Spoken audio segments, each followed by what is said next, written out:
Welcome to The Explainer. We're jumping right in today to completely shatter a really fascinating illusion. The idea that vast oceans, continents, and centuries somehow divide human wisdom. We usually think of the East like the philosophy found in the Bhagavad Gita, and the West as having these totally different operating systems for life. But as we're going to see, the truth is actually way more intriguing. So let me just throw this question at you right out of the gate. What do ancient Roman emperors and the Stoic philosophers who advise them have in common with ancient Hindu sages? You'd probably think absolutely nothing, right? I mean, they existed worlds apart, spoke completely different languages, worshipped entirely different pantheons. But here's the crazy thing. When they sat down to figure out the ultimate question of how to live well in a chaotic world, they arrived at the exact same conclusions. Okay, let's dive into this. Just look at the striking visual contrast between these two historical worlds. We've got the rich, mythic, intricate traditions of the East, deeply tied to ancient texts like the Garuda Purana and the Bhagavad Gita. And then we have the austere, marbled world of Seneca and Western Stoic philosophy. On the surface, night and day. But we're going to look past the stone and the marble to reveal this incredible philosophical unity between them. Section 1. Defining Dharma and Virtue. In a world that is just full of pain, unpredictability, and, fleeting pleasures, both of these traditions realized that humans desperately needed a supreme ideal to anchor them. In Hindu philosophy, particularly highlighted in texts like the Bhagavad Gita and the Garuda Purana, this anchor is Dharma. We often translate that to righteousness or duty. The texts frame Dharma as the pursuit of your spiritual duty above everything else. They explicitly warn us that our physical bodies, our possessions, they just aren't eternal. Death is always right around the corner. Because of this, the fool gets totally bewildered by the world, but the wise person, they accumulate righteousness. Dharma is all about prioritizing that higher duty over a really fleeting physical existence. Now, let's flip over to the Western side. The Stoics called their supreme ideal virtue, or virtus. And honestly, just like Dharma, virtue was considered the one and only true good in life. It's this powerful combination of wisdom, courage, self-control, and justice. If you read Stoic thinkers like Seneca or Epictetus, they basically argue that having virtue makes you entirely self-sufficient. It literally makes you immune to the sufferings of the world. Because your happiness, it doesn't depend on external luck anymore. And here is where the parallel gets really striking. It's in their ultimate promise. The Garuda Purana just comes right out and says it. Righteousness verily is the cause of freedom. Meanwhile, the Stoics argued that virtue allows a person to be completely free, no matter their circumstances. They actually pointed out that a slave armed with virtue is the one who is truly free, while a master enslaved by his own desires, totally trapped. Both ancient traditions are framing their supreme moral ideal as the absolute single path to true, ultimate freedom. So if we distill this down, the core truth is this. Whether you call it Dharma in the East or virtue in the West, the foundational recipe for a good life is identical. You have to cultivate your inner character, because the outer world, that's completely out of your control. Moving on to Section 2, the power of non-attachment. Let's look at how these ideals actually play out in everyday life, especially when it comes to chasing material wealth. Putting these texts head-to-head is fascinating.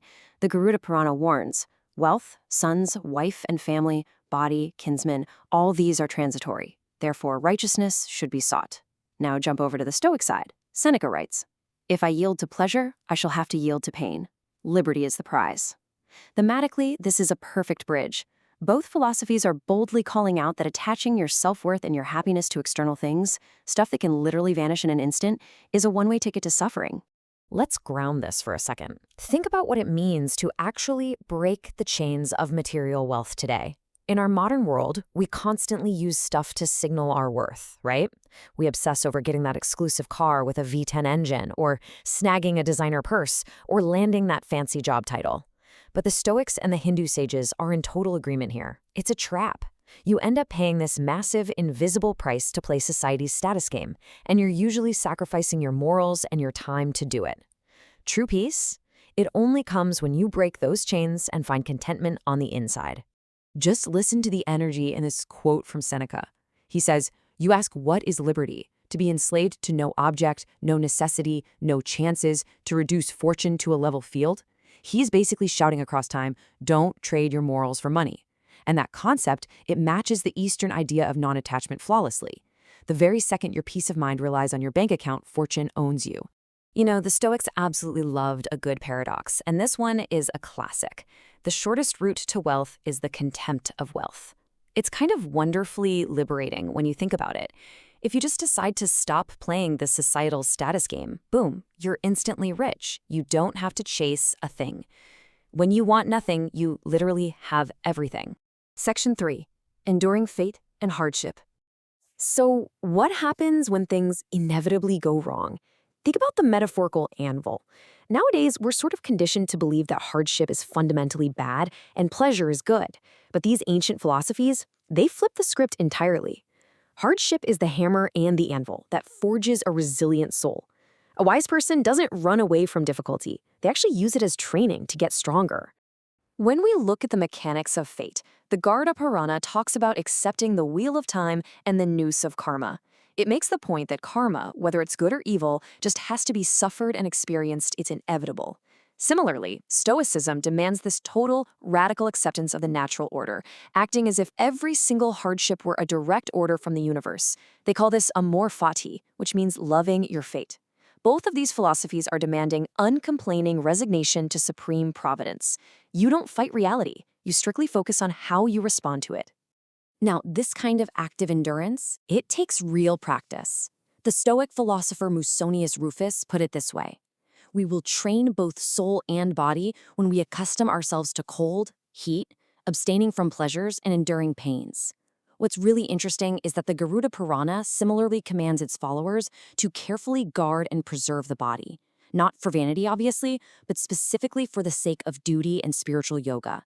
The body and the mind have to be trained together if you want to withstand the inevitable storms of life. So, why does all this ancient discipline even matter to us today? Because life is an active training ground. You can't just read a book about resilience and expect it to magically show up when you lose your job or face a family crisis. It's exactly like working out. You can't hit the gym once and stay physically fit forever. You have to continuously apply moderate effort to keep your mental strength up in this chaotic, modern world of ours. Which brings us to Section 4, Achieving Ultimate Inner Freedom. This is the climax of our explainer. What is the final destination of all this duty, training, and non-attachment? Well, both texts describe a state of supreme, ultimate liberation. The Garuda Purana states, "Those who know are always free by realization of their own true nature." And Seneca echoes this thought beautifully. He says of the philosopher, he alone knows how to live for himself. He is the one, in fact, who knows the fundamental thing, how to live. Liberation in the East and freedom in the West are identical states of mind. It's about achieving complete, unshakable mastery over yourself. So the crucial takeaways can be perfectly summarized right here. Let's walk through it together.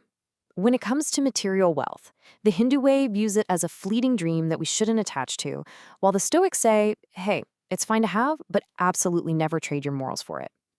On hardship and fate, in the East, it's inevitable karma that you endure for spiritual growth. In the West, it's the natural order, accept it without complaint. And the ultimate goal, liberation through self-knowledge on one side, freedom through self-mastery on the other. Fundamentally, they're perfectly aligned. When we reflect on these ancient traditions, whether a text is guiding you to surrender to a divine path, or a Stoic is telling you to surrender to providence, both systems are using their own cultural frameworks to teach the exact same lesson: ultimate self-reliance and inner tranquility. They both recognize that the most important empire you will ever rule is the one right between your own ears. Which leaves us with one incredibly powerful final thought. If two completely distinct ancient worlds, separated by thousands of miles and totally different cultures, independently discovered the exact same formula for building an unbreakable mind and finding true inner freedom, well, isn't it time we finally tested it in our own lives today? Thank you so much for exploring this with me, and I challenge you to start putting this mirrored, ancient wisdom into practice.